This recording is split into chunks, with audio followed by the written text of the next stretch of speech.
This is going to be a very easy, quick, healthy chicken enchilada recipe. Now, I'm using chicken. If you want to throw in some beef or turkey or maybe switch it up with some different protein sources, perfect.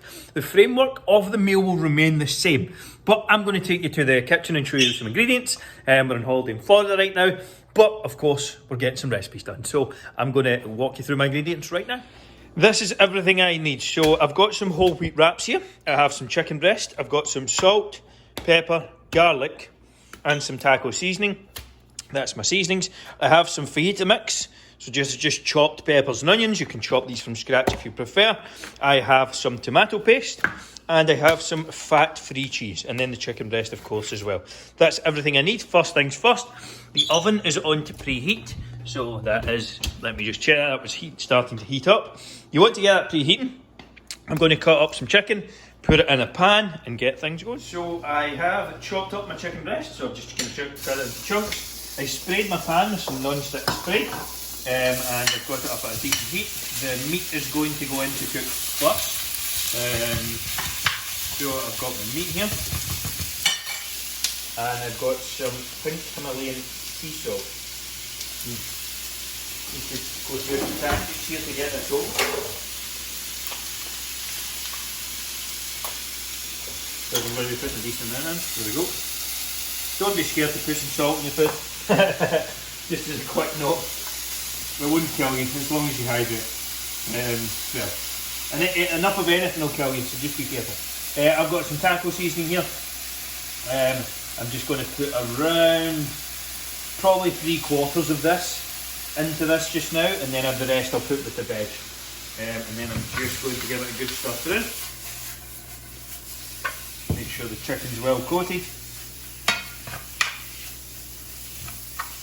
I would probably advise cutting the chicken into smaller chunks than I did. We didn't have a chopping board, so it was really quite awkward. So we'll need to pick one up from a Walmart or something. But this is probably going to take around 5 to 7 minutes. In the meantime, I'm going to get a second pot, which should be down here. I believe. Yes. So a second pot, and then I'm going to put this on at high heat. Good to go. A little bit of olive oil spray. Get that heated up, and then that's going to cook my stir fry fajita mix here next. So I'll give it a couple of minutes to heat up. Throw that in, season it with the rest of this, then we're good to go. So I've added my peppers and onions mix into this pot. Again, limited utensils here, so get creative. And I've just added a little bit of salt and the rest of the fajita seasoning. These will have a few minutes. Chicken's coming along. And again, I will just stir that through, keep it moving. And there's a bit any bit on the floor, so that will be for the bin. But just keep the chicken moving. And again, I probably would advise cutting it into smaller chunks as well, for anyone who's watching. Right, so I'm going to put my tomato paste in now. You can use chopped tomatoes for this as well. So that just goes in initially. A couple of tablespoons of that. It will water down a touch. You're essentially just want to coat all the chicken. May require a little bit of water getting added in here, but that's all good.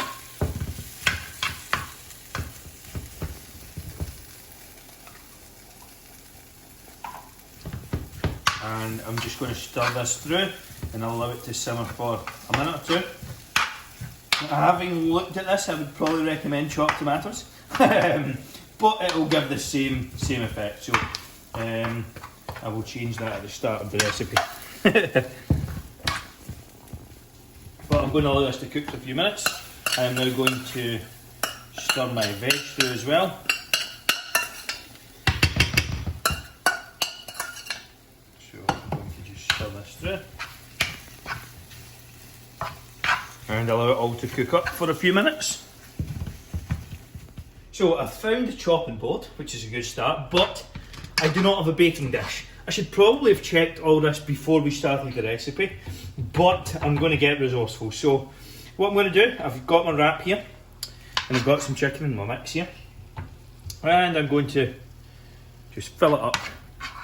Again, this is probably going to do me a couple of days, so there's plenty of chicken here for a few days. Fold both edges up, fold it over, and then just one more time. Bang. One enchilada. Repeat that process, so I'm just going to take a couple of scoops. In we go. Now, again, I would normally advise putting this inside a baking dish and then putting it in the oven for maybe 10 minutes or so, just to get your cheese and stuff melted. But you fold the corners in, one over, and then like that. And that's me got 2 enchiladas. That'll probably do me for now, to be perfectly honest. Then what I'm going to do is I'm going to take some cheese and I'm going to sprinkle it on the top here.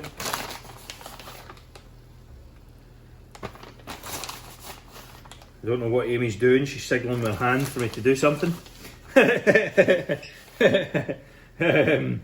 So I'm going to put some cheese on the top here. And I'm going to put this on and I'm going to grill these instead. Normally, as I said, I would recommend putting these in a baking tray, putting them in the oven for 10 minutes. That's what I would recommend. I am improvising, trying to get resourceful today. So I'm going to put them in the oven, or under the grill, sorry, for probably a few minutes or so. This is going to come... Oh, you bastard, you. That is hot. Don't do that.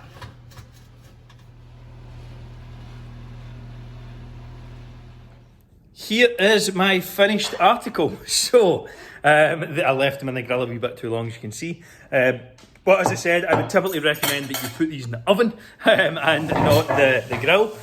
So that will be a superior for moving forward. And I would put them in the oven for maybe 10 minutes or so at 200-ish degrees rather than grilling them. But I had to get resourceful to make the enchiladas. If you enjoyed the video, make sure to like and subscribe for more. If you really enjoyed it, share it on and send to a friend. Hopefully you enjoyed it, as I said. And if you could smash that like button below, that would be really helpful for me. See you all in the next one.